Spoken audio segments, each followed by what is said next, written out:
Hey, what's going on, everybody? Steve here with Rake and Profit over at rakeandprofit.com, coming back to you with another video. And today we are joined by my good friends Dan and Dylan, who have gone from running a retail arbitrage business probably about over 5 years ago, and they used to do a whole bunch of crazy things we'll talk about, to then building a wholesale business on Amazon, which we just got breaking news. They crossed the $30 million total sales mark. So this is going to be really exciting to kind of dive behind the scenes of a group of guys who have built a business from scratch to 6 figures to 7 figures and continually growing it each and every year. So with that being said, I'll start off by saying what's up to Dan. How you doing, man? Hey, how's it going, brother?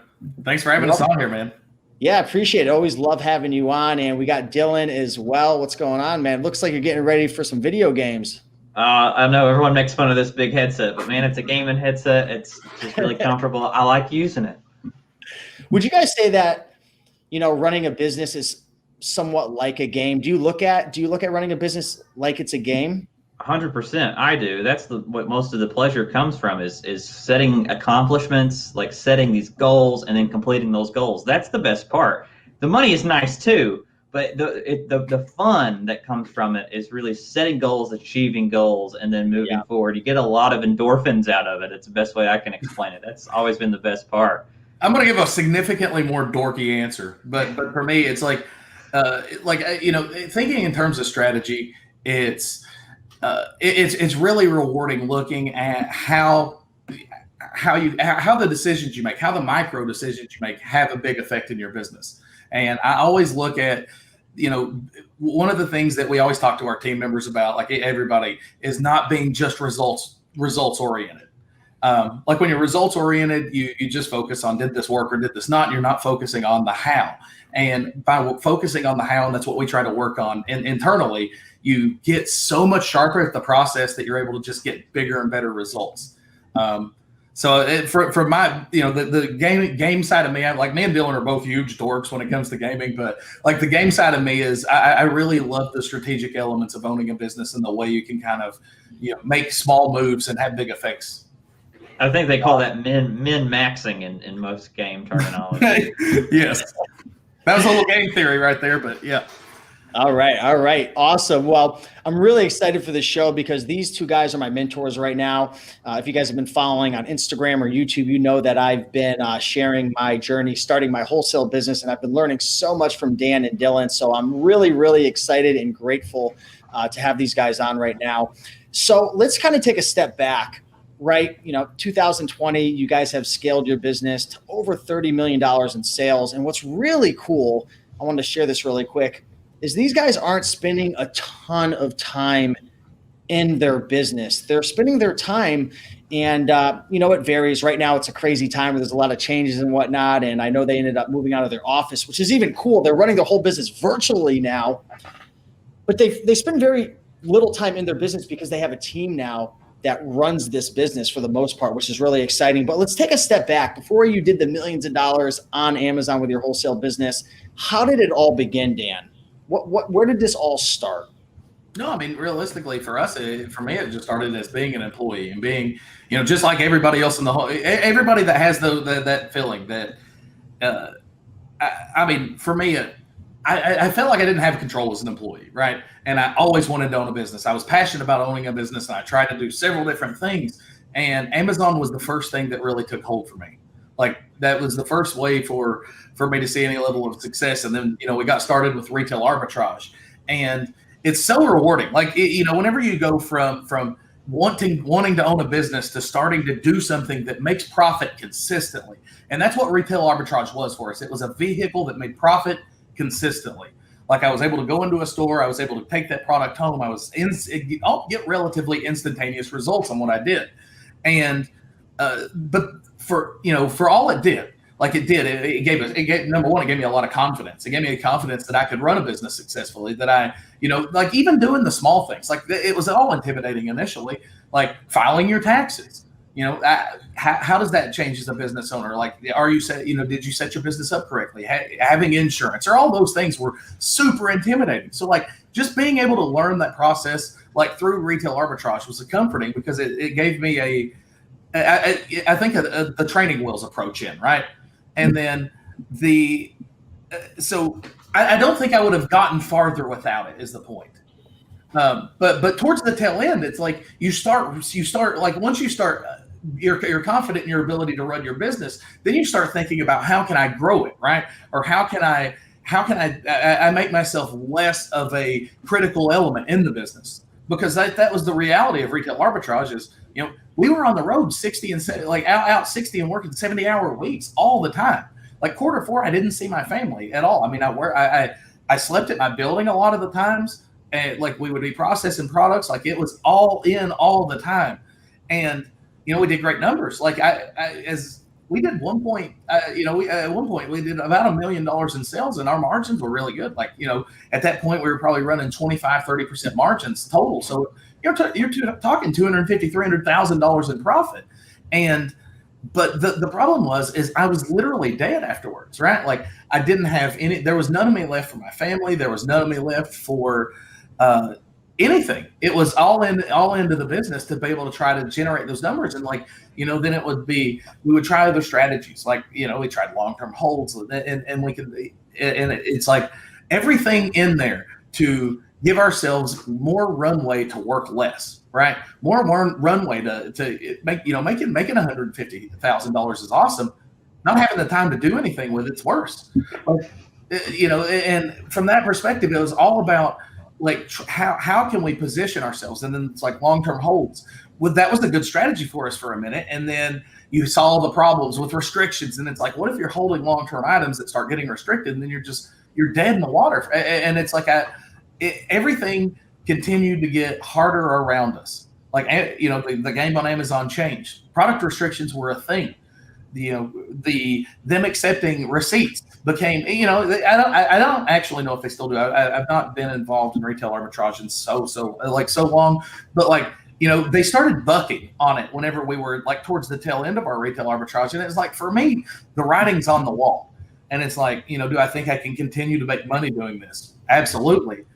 Do I think I will continue to have to work harder to make that same amount of money? Yes.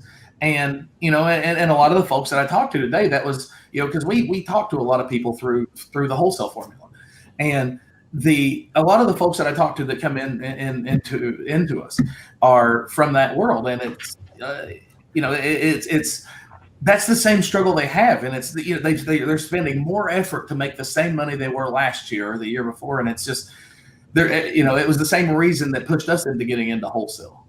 That was a really long answer. I don't know how far off base I got, but yeah, well, that's the story. Everybody has a backstory, and I've been interviewing and talking to a lot of your students over at the Wholesale Forum, and it seems like a lot of them, and even I have quite a few friends who are successful with wholesale now. A lot of them started with retail arbitrage and online arbitrage, and they transitioned to wholesale for some of those reasons that you mentioned: not having time, dealing with the restrictions. A big one, Dylan, and you could talk a little bit about this. One of the beautiful things about wholesale is being able to predict, in a sense, your income, whereas with a lot of thrifting and retail arbitrage, you don't have that predictability factor. You know what I mean? Yeah, you have all the data. So with the way that we do wholesale is like all of the information that you need about a product is all there on Amazon. Amazon has all the data available to you, so you're able to go and find opportunities on Amazon itself. It's just about knowing how to interpret that data, how to read that data, and identify these great opportunities. And on the pre-show, we were just talking about your business a little bit, and how you were saying, just like, man, as I get into it, there's literally like actual millions of opportunities on Amazon. And it's like, yep. And they're growing every day. They're growing every day because Amazon is growing every day. And Amazon's this year, I think when the year is over, it'll be the biggest year of growth for Amazon ever.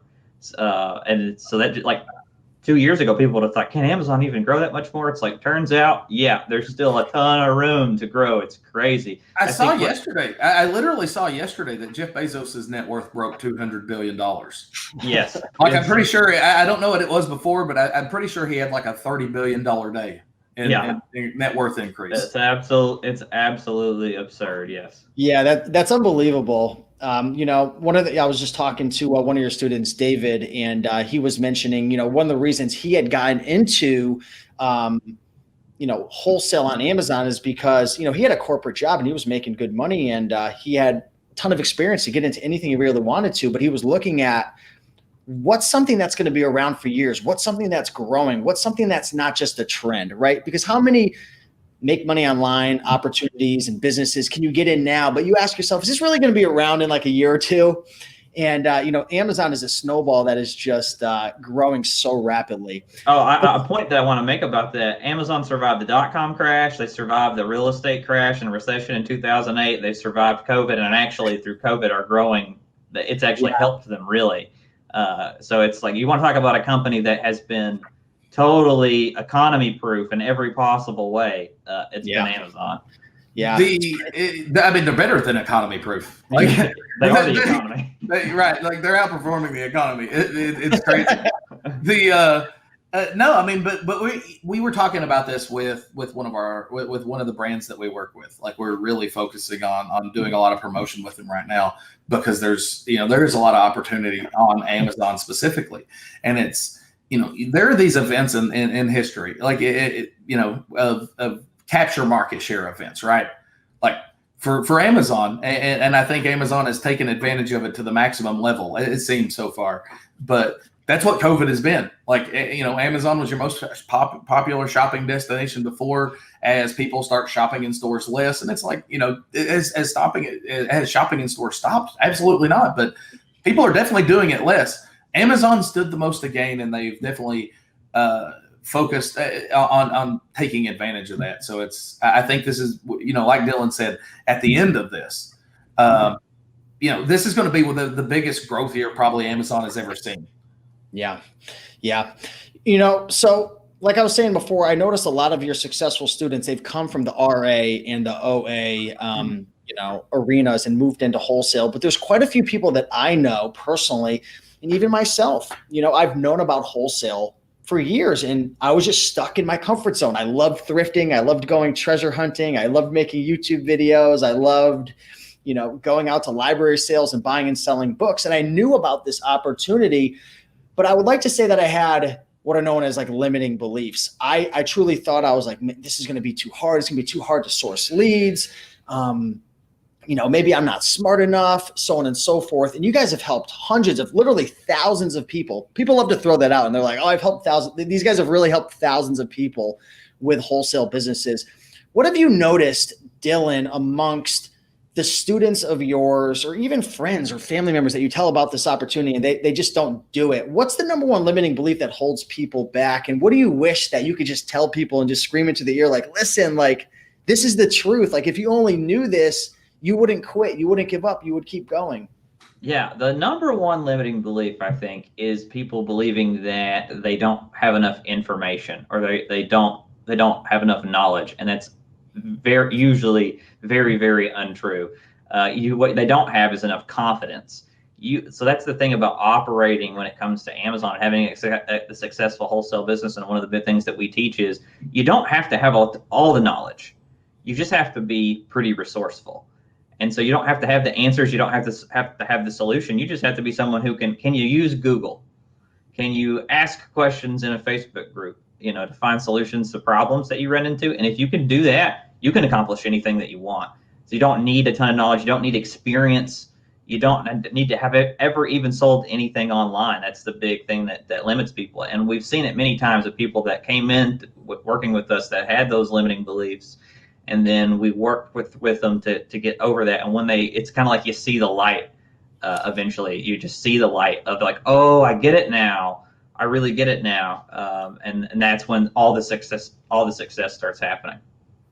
Gotcha. Dan, I'm curious. Can you break down for the people who are watching right now and they're like, all right, this sounds amazing.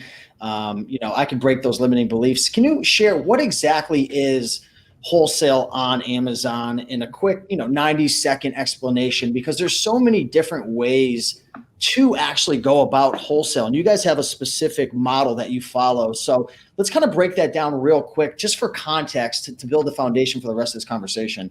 Sure.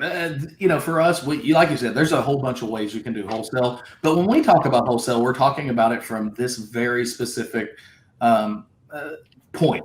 And what we do is we look for brands on Amazon. We reach out to to the manufacturers or the brand owner and set up a direct relationship with that brand to sell their products or become an authorized retailer on Amazon. Like, it really is a very simple process. I mean, we find all of our leads on Amazon because it has all the information that we're looking for. And then it tells you on the page, it tells you who's selling that product. We Google, we Google the brand. We're able to find out and start making that connection. Yeah, and we call that strategy reverse sourcing wholesale. And we call it reverse sourcing wholesale because it's actually like the opposite of the common knowledge in the industry. So most everyone else that does wholesale, what they actually do is the process looks like this. They will open an account with a company that's a wholesaler or a distributor, which is just a big company that carries hundreds, if not thousands, of different lines of brands of product. And they have their inventory because they bought it from the brand owner and now they resell it to you. So they're a middleman. So you buy it from them, and then you go through, like, they have these giant catalogs, books, like just giant books, or they send you a PDF that's 30 million pages for you to go through, and you just have to check, like, is this good on Amazon? Can I make money from this on Amazon? Can I buy this at a profitable price? And it takes you forever to do that. And then if you do find something that's worth selling, that you're making a profit, usually not for very long because everyone else has access to those catalogs of product and they find them, and then there's too much competition and the price gets degraded. And so it's this constant process of trying to find more wholesale products or different wholesale products. So we went through that slog, and Dan specifically is the one who came up with the idea to do it differently. He's like, man, this sucks. There's got to be a better solution. And as the story goes, he was literally just like, why is this so hard to find products? What if I just he picked something off his desk and he's like, I just want to sell this. What if I wanted to just sell this product right here? What if I wanted to sell this? And he's holding it in his hand and he looks at the bottom and it says who makes it. And he's just like, screw it. So he just he just Googles them and calls them directly and tries to open up an account direct with them, not through a middleman who upcharges you for it. Just like, can I just buy this direct? And to his surprise, they were just like, yeah, you can buy it direct. And he was like, what? I can? And they're like, yeah. And he's like, and then he's worrying, oh man, it's going to cost me like 25 grand. They're going to want like a minimum order of 25 grand. And then, nope, not 25 grand. It was what, Dan? 250 bucks? Was that what 250 bucks was the minimum order we were off and rocking with, and it's kind of crazy because I lived in that same world, right? Like I had that same ideology of it was going to be $25,000 to place a minimum order. And that mindset probably cost me a year of not reaching out to people. Like realistically, it kept it just thinking that we couldn't do it, thinking we didn't have the skills or the capital or whatever, like literally cost us a year in our business for making a drastic change of growth. Yeah, absolutely. And then the second part to that is, okay, so we had that first initial success that was kind of one of those it's a funny moment of just like picking up something off your desk, and that's what changes the entire course of your life and your business and everything, right? So everyone that just heard that story, they're probably thinking, well, that sounds pretty simple. That sounds pretty easy. There has to be a catch here of some sort. And the answer is, well, actually, yes, that there is. Got lucky on that first one pretty much. But in reality, we call the next one, the next one, the next one. And there's a lot of resistance to allowing us to buy direct, for us to be an authorized Amazon retailer or buy direct. There's resistance to that. They have these certain barriers and certain qualifications that they want you to have. And that actually presented the greatest opportunity for us. So here's the reality of it: is most brands don't want to just let anybody buy their products direct and resell them on Amazon. They want professional, smart, quality sellers. So but if you get the wholesale account, the direct account with the brand, you now have a profit factory.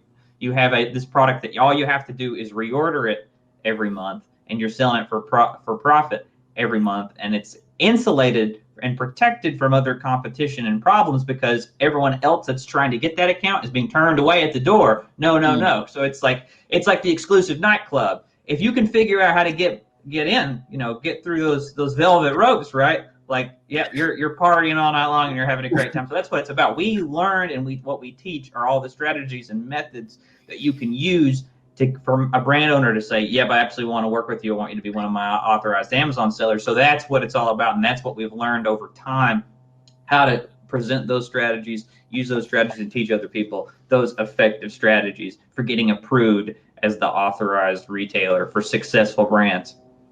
Yeah, and that's like one of the most exciting things that attracted me personally to wholesale, and a lot of others as well, is the fact that, when you go to a thrift store or a garage sale, or, even RA and OA, I mean, you get a couple products and sometimes you're scared to go deep, even with OA and RA, because you're like, how many other people are going to come in? There's no gatekeeper. There's no rules to that game. And, how many times, put a comment down below if you've ever bought 50, 100 of an item and, you're scanning it and it's telling you, oh, I'm going to make 80% ROI. And then it goes 70 and 60 and 50 and 20. And then Amazon hops on the listing and you're just like, you're toast. So that's one of the powerful things about wholesale is, you build relationships, you add value to these brands. You're able to sell this product maybe along with 2 or 3 or 4 other people and share that pool, share that buy box rotation. And, it's consistency in your income. It's something that you can predict, which is really powerful. And I do want to mention as well, for the folks who are watching right now, if you want to learn a little bit more about their sourcing method, which is reverse sourcing, and you want to learn more about like what products to look for, so on and so forth, the first thing I would do is go in the description, and I've got a link there. It's 100% free. It's a 6-step wholesale guide that Dan and Dylan and their team created. And also it's we have a product sourcing checklist. So make sure to get that, because we're going to be releasing another video in a couple of days. And we're actually going to go, after this video, we're going to record it. We're going to go behind the scenes and show you firsthand. We're going to go into Amazon, share the screen. We're going to be using a software that you can easily use, free trial. And we're going to show you how to find these products, how to analyze them, the criteria, who to look for, how to find stores into what we call store stalking, or I know you guys have another word for it in the program, but pretty much going in and finding products from other wholesale sellers. So just want to put that out there. Be sure to download it and grab that. But let me ask you guys, if I could, how would you say, like, maybe one answer? How has wholesale changed your life, Dan, first and foremost? And Dylan, how has it changed your life thinking back to the old RA, OA days, or even the employee days? No, I mean, Dylan honestly hit the nail on the head. It was that moment in the office where I got that first wholesale account literally changed the trajectory of my life.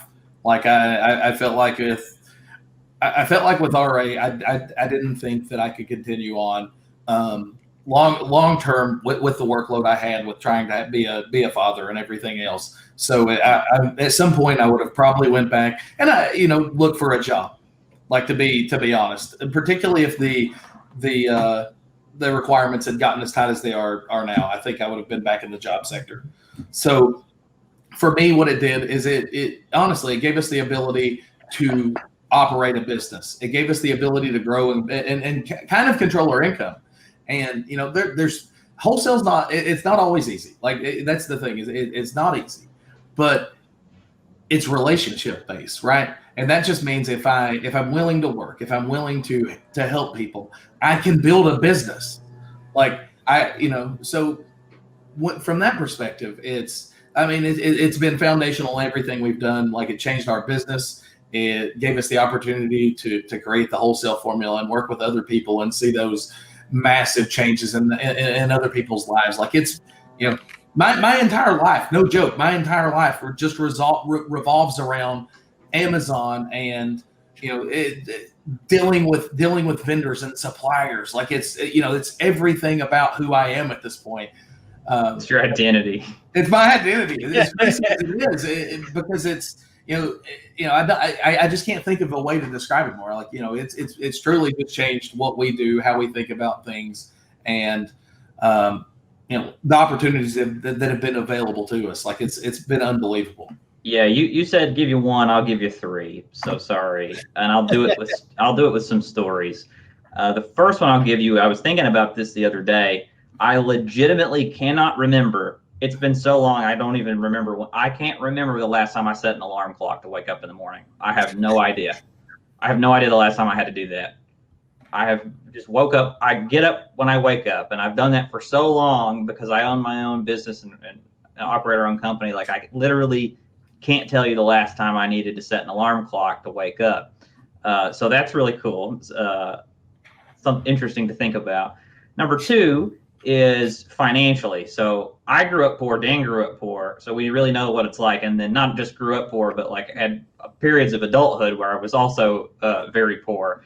I remember I had multiple times I had a situation like this where it was Monday, I wasn't getting paid till like the next Monday, and my bank account had like $13 in it, and I had no food in my house. And it was just like I had to sit and think, like, how am I gonna survive for the next week? Like, what am I gonna do? And I'm like just trying to figure out if I buy rice or if like maybe my grandma will feed me this day. Like just trying to figure that out. Like it's terrifying. And it's like, so transition to now, and like I don't check. Like I remember when I was like that, I had to check my bank account all the time. Every time I went to the store or Walmart or something, I had to like check, like, do I have enough money to afford this?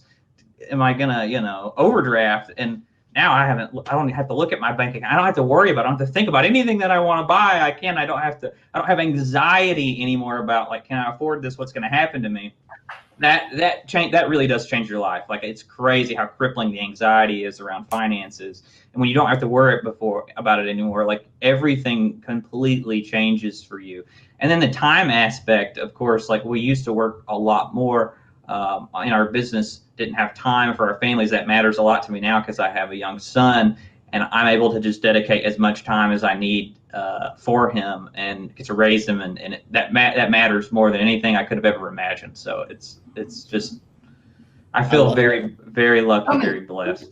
We were talking about this in the pre-show. Like Steve said, the last time Steve was in Kentucky, we had an office. He came over to my house, and we all hung out and had a good time. And he's like, how's the house? How's everything going? And I was like, yeah, good. And then I started thinking, and I said good. And it's like, well, this year we had like a crazy amount of storms. Like I had to get part of my the front of my house was damaged. I had to get that redone. I had to get windows replaced. It knocked a fence down. Your and roof. I had to get that put up. I'm getting my roof replaced because apparently it caused damage there. I've replaced 2 air conditioners, like 2 HVACs. Like we have an upstairs and a downstairs HVAC.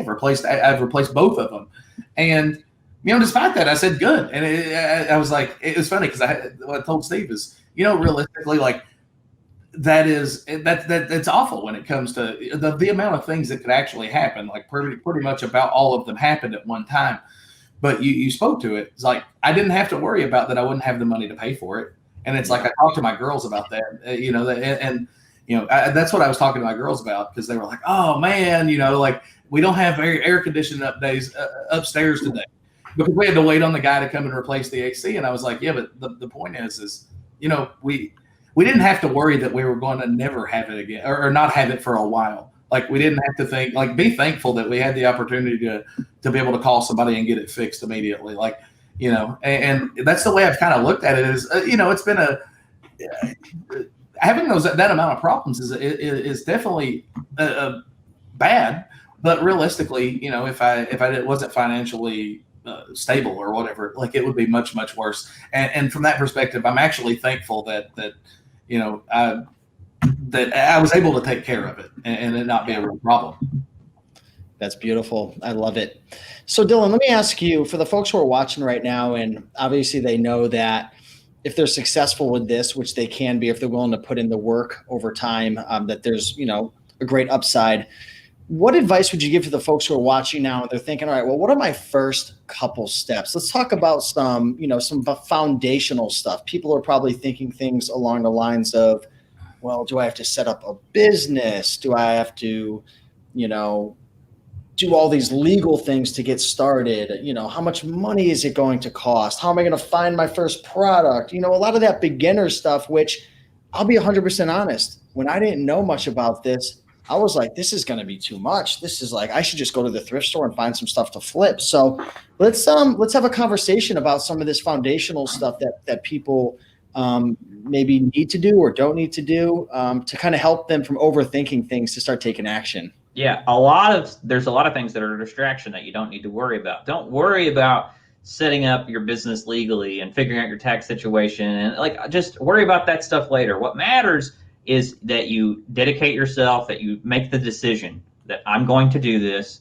I'm going to make it work. And so what you worry about is how am I going to make a business that generates profit, right? You just worry about sales effectively. So that's what you focus on. So the first thing that you should focus on, not all that other stuff, because that's a solved problem. There's infinite information about how do you start a business, what kind of do you form, getting all that set up, business bank account. Don't worry about that right now. What you start with, can I find some potential products? Can I learn how to get these wholesale accounts first? And that's what you do. So I think the best first step is to definitely check out that video in the description that we've done together that shows you how do you find products. That's where you start. Find some products and make it real, see it and experience it. That's the first step. Absolutely. So don't worry about the other stuff. It doesn't matter. It's not that hard. Sorry to interrupt you real quick, but I thought it was so hard. I'm telling you guys right now, if you've been following me for years, you know I say how it is. If I thought it was hard, I'd be like, listen, guys, like you guys are full of, you know what, like that's freaking hard. Like you guys have been doing it for 5 years. You've made millions. Like get out of here. No, realistically, lots of dumb people figure out how to do it. Trust me, you can.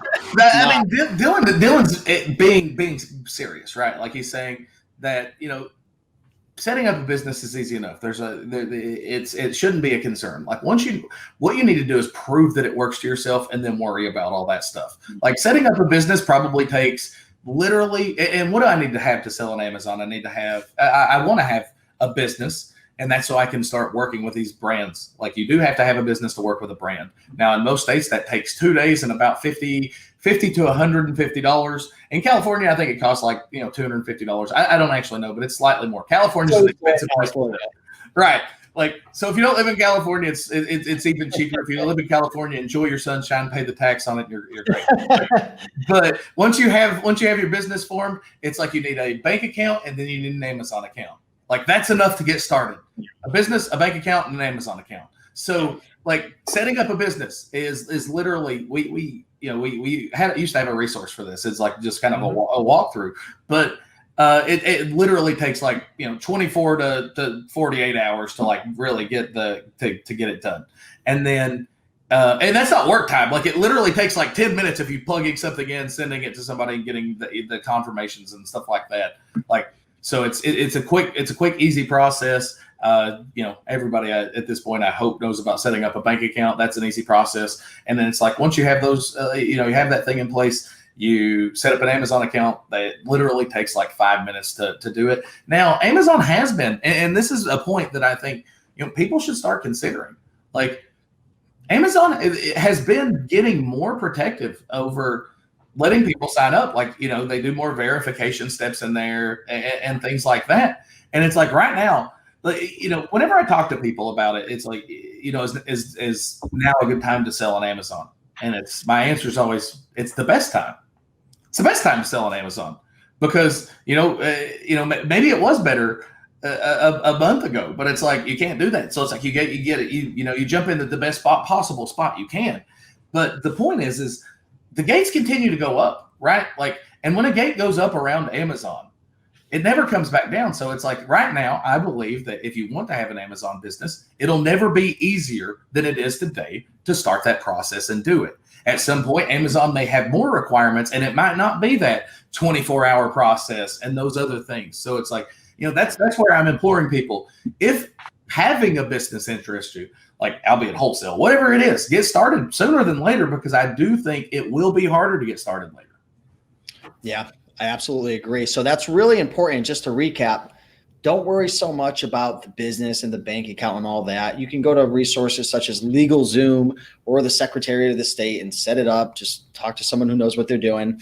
And, you get your Amazon account set up. You do all that. You're good to go. Focus on scouting and sourcing. Again, we're going to put a link down below. Maybe I'll put that video up first so you guys can watch that before this video. Scouting is not that hard. We're going to show you how to do that. Once you scout some products and you get some leads, then what you're going to want to do is start reaching out to these brands. And there's a couple different ways that you can do that. You can do that via email. You can do that via phone. Dan, do you want to discuss a little bit about that? And I want to cover this a bit because I could tell you personally, this was one of my biggest limiting beliefs. Like, again, I'm not trying to be dramatic, but my mind was like, I could just go to the thrift store. I could just go out to Toys R Us when it existed. I could just go to Walmart, Target, and like I could just go find products. I don't have to. It's funny because I'm extroverted with my YouTube channel, but if you get to know me, like I could be like secluded. Like I don't want to always be like talking, and like I just want to do my own thing and be behind the scenes and not be around people sometimes. And it was just like, I don't know, am I smart enough? Am I going to know what to say? So can we break this down a little bit for beginners? For sure. So, whenever one of the things that we do, like what does our contact look like, right? I think that's the real question. And it's, we always suggest starting with an email, right? Because what does an email do? If they approve me, right? If they approve me, I can go ahead and get started. I can, potentially start making money. If they don't, that tells me something, right? It tells me one of those, that it's one of those opportunities.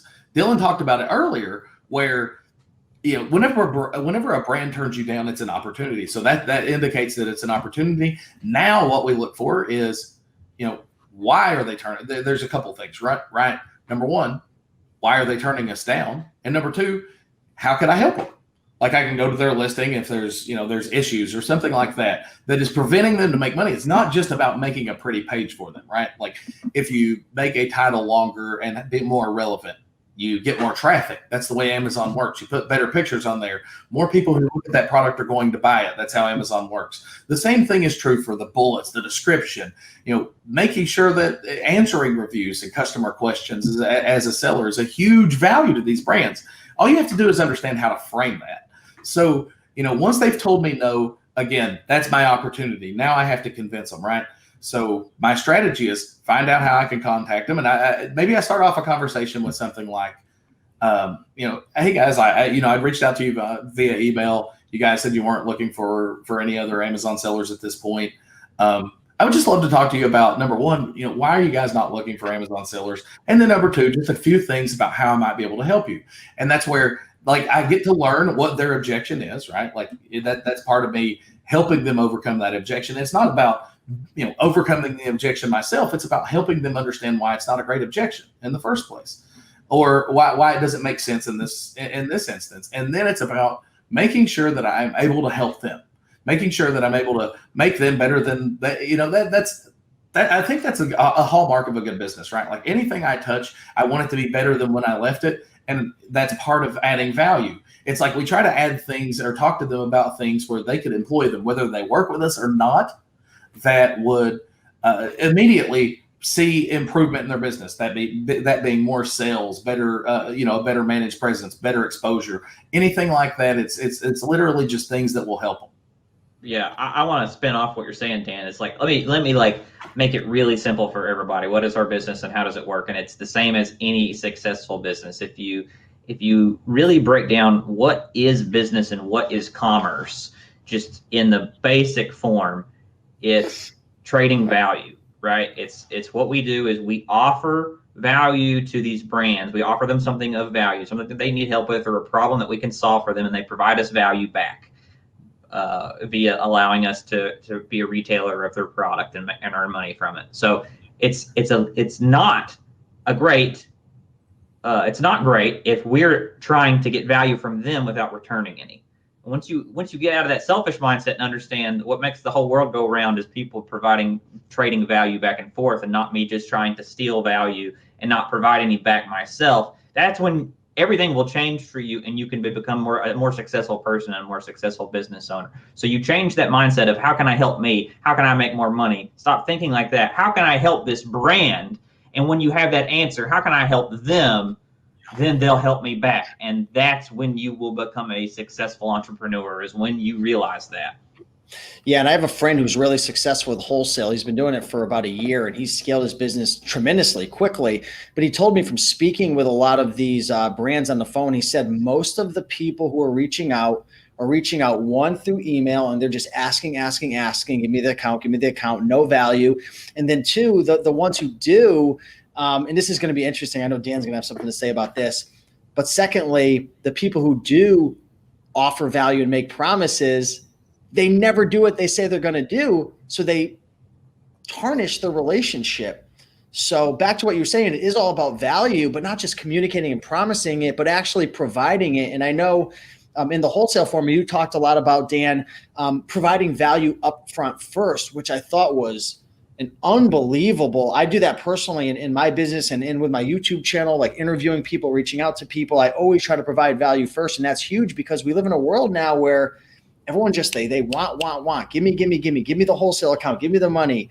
And I think that's huge. And I know you had mentioned in the program as well that a lot of times you offer value and of course you want the account, but you're okay with them saying no. And I think, Dylan, you had mentioned you had reached out to a company offering value through email like 6 or 7 times. And finally the CEO like called you like, Jesus, you're offering so much value. Like, let's have a conversation, and you lock down the deal. You remember that? Yeah.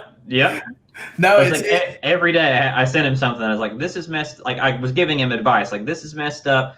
Fix this, and you'll see this return. Like fix this. This is a problem. You have a typo here. You like one of the products. This is a really good tip for everybody listening. One of his products was mispriced. There's these thresholds on Amazon where they'll charge you a 8% referral fee or a 15% referral fee, depending on your price. And he was in the dead zone of where like all he had to do was change. If he changed his price like 1 penny, he would instantly make like $1.50 more per product sold, kind of thing. And I was just like so there's all these little things that I was telling him each day until he was just like, okay, I got to talk to you. Like, here's my phone number. Just gave me his phone number. Owner of the company, multi-million-dollar company.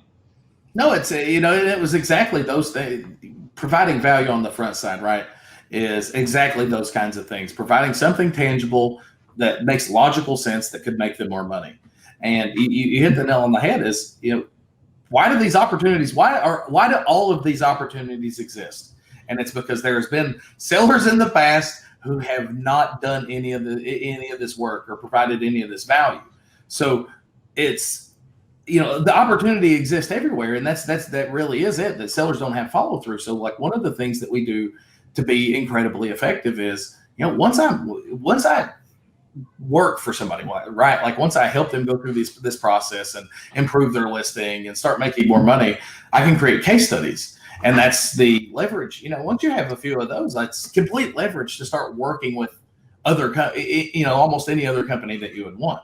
Somebody that you could point to your work and say, like, look how I was able to help here. These are the same things that are wrong with you. I would love to work with you guys. And it shows that you were able to deliver real value. And it's, once we started incorporating that into our business, it was like took off in a major way. And it just takes one. That's the thing, is like, I like people to know it just takes one good account. We have so many examples of students and even ourselves where you can make a tremendous profit from just one wholesale account.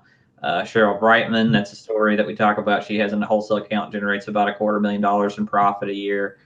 One product, one account? One account, yeah. So I think it's 2 products, but one account generates about that much. And that was like her first account ever. Like that was the first one that she landed. Like a big brand, or is it like something that people like obviously don't like give but is this like a huge brand and she just got lucky, or like what are your thoughts behind that? So her story specifically is she solved the problem for them. It's that it's a whole story about how like she was actually ready to give up and quit and didn't want to try wholesale because she was failing at it, but she had a mindset problem. Dan talked her through it and said, you just have a confidence problem. So she reached out to this brand and to try to carry their product. And they were like, well, we'd love for you to be able to carry your product, but you're not going to be able to because it's miscategorized as hazmat. And she was like, because like our product isn't hazmat, but Amazon has flagged it as hazmat, and we don't know how to get that fixed. And she's like, okay, I'll fix that for you. She had no idea how. She just researched it. She just researched it for 2 or 3 weeks and figured it out and got it uncategorized as hazmat. Got it. So now it was eligible for FBA, could be sold FBA. They were tremendously thankful because, it increases their sales massively of their product when people can get it on 2-day shipping versus, whatever goofy merchant fulfilled. And so they rewarded her with exclusivity on the product. And then she's created a great relationship with them ever since. And that's just what it comes down to. She provided value. She got rewarded for it. And then that's been like 5 years that she's had that account and it's been paying that out. It's like 5 years worth. That's over $1 million for those at home. Counting at home, it's over $1 million in profit from a single account. Emmerich Manello is another one. He had a single wholesale account, and he sold the rights to it. He sold the rights to that wholesale account for over $400,000. We ourselves have an exclusive account.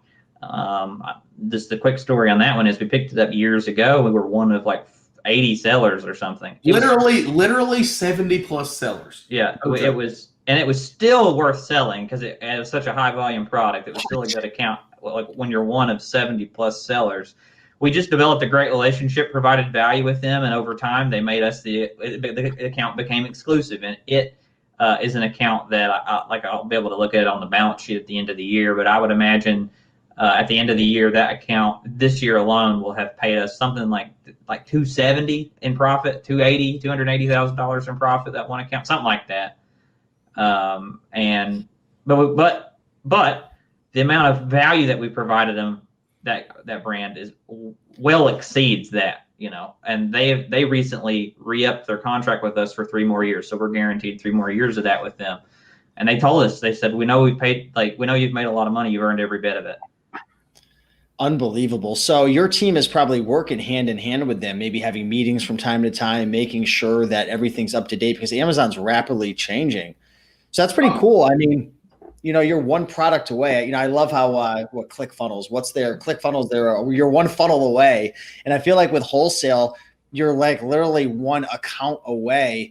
And I'm sure the average account, isn't making hundreds of thousands of dollars. And I'd be curious to ask you guys, what could the average person expect with an account? But it just goes to show like that potential is there on the largest e-commerce platform in the world. Yeah, I mean, realistically, right. You're absolutely right. Not very, very few wholesale accounts are going to make you hundreds of thousands of dollars in profit a year. Like that's a pretty outstanding situation when you're able to set it up. But the point is you can work towards those relationships. Like when we set up this account, it wasn't an account that made us hundreds of thousands of dollars a year. It probably made us like $800 or $1,000 a month, if that. You know what I mean? We saw the potential, we saw all the things that were broken, and we stuck with them and provided value, and eventually won all of that business. So it's, from that perspective, any product with potential that is broken has the potential to be an awesome, incredible account like that. You just may have to do a lot of work for it. Now, for us, it's like, what is an average account? I mean, maybe a good average account, I think it would probably produce, $2,000 to $3,000 a month in profit. I think that's a reasonable expectation. I think that's a sliding scale, really, depending on a couple different things, like your, how much capital do you have, like what kind of products are you ordering, stuff like that. But I think, realistically, optimally, I think a $3,000 line is a pretty good solid line. Would you say that the average account, because when you land an account, say you land an account with Rake-In LLC or something like that, right? And they sell a whole bunch of, electronic items, and maybe you did your research and you liked one of their products, but then you got their catalog. On average, when you land an account, and maybe you could even go as far to give like a case study of your students and whatnot, but does the average person land multiple products within the account, or is it usually just one product that you're selling? It is the average is definitely greater than one. Yes. Honestly. Okay. Right. So what we're doing is we identify the opportunity based on the product. So it's like, I know they sell at least one thing that I would want to carry. And then you get, like you said, you get that catalog, you find a few more things that are profitable. And that's how you're able to maybe make $2,000 or $3,000 a month with a single product or a single line rather. But for us, it's, I'm not saying like you go get somebody to say yes. Like you go get somebody to say yes, I'd sell the product to you, that it means you're going to make $3,000.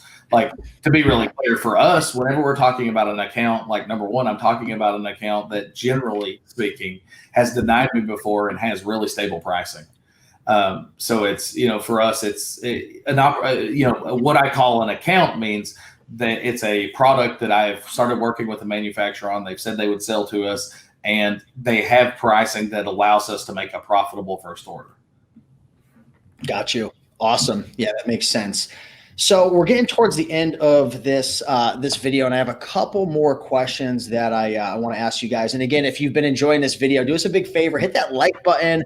Let us know the number one thing you've learned so far in this video. And if you have any questions, please do not hesitate to drop a comment down below. I'll be sure to be in there answering all the questions. And if you haven't already gotten your hands on Dan and Dylan's free 6-step wholesale guide and their product sourcing checklist, which is going to go hand in hand with the video that should be linked down below, which is going to be it's going to be a public video on YouTube where we go just live sourcing and whatnot. Be sure to grab those right now. But let me ask you, I've been asking a lot of my guests recently this question. I'm curious what you guys would have to say. If you could take your experience that you've learned over these last 5, 6, 7 years in business, and you could somehow transfer that back to your guys' self when you were first starting this business, what advice would you give yourself? Maybe we'll start with Dylan. Put him on the spot real quick. Oh man, I think I would, so many things. The most important one. Go ahead. If you have one, Dan, go ahead. I mean, for me, it's just be more confident, honestly. And I think confidence radiates outward in terms of, why did I not hire employees faster? And I was afraid of the process. I was afraid of the process. And I was afraid that they would not be able to do what I thought was a perfect job, right? Like, they're not going to work as good as me, and my quality goes down, and that's a problem. But they can be less effective because it allows me more time to do other stuff. So just being more confident in moving forward with big changes, I think would have been a big change in our business. Yeah, I think you're right. I think that would be mine. Mine would be similar. It would be, you're not as important as you think you are. So it would be to make the decision to start hiring, to giving more duties to other people, virtual assistants and employees sooner. We were ready for that sooner than when we took advantage of it and started growing in that kind of way. We were scared of it, and I would say, you're not as important as you think you are. Go ahead and hire some other people, even if they, just like Dan said, even if they're only as 80% or 70% as good as you, it's good enough, so that you can focus your time and energy on the most important stuff that really grows your business exponentially. Awesome. Tons of value here. I would love to recommend to people and put it out there. One of the biggest things that have changed my life in business and, in life in general is hiring coaches, mentorship, education. So whether that's watching YouTube videos and taking notes and taking action, or maybe you have a friend of yours who is a successful wholesale seller on Amazon, pay them money, hire them, invest in. Be resourceful, but invest in people. That could be a program. That could be the Wholesale Formula. Unfortunately, the Wholesale Formula program only opens up once or twice a year. So I'm going to try to convince them behind the scenes to maybe do something special down the road for you guys. So stay tuned on this channel. But invest in yourself. It doesn't have to be with Dan and Dylan. It doesn't have to be with your friend if you're successful. It doesn't have to be this YouTube channel. But find anybody that is getting the results, and find a blueprint, find a roadmap, and take action. One of the big things I got out of this video, Dan and Dylan, was the keyword confidence.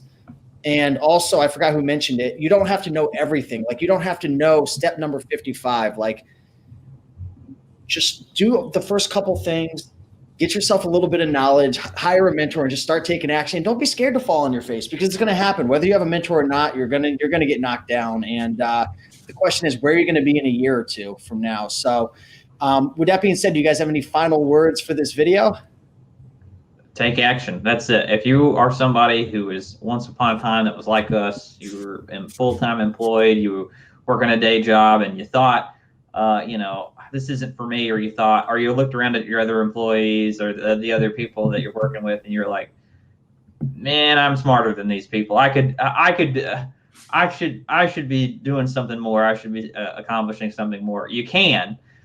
The reason that you're not is because you haven't tried to start your own business and you haven't committed yourself yet. And that's the only difference. And that's what's true for us.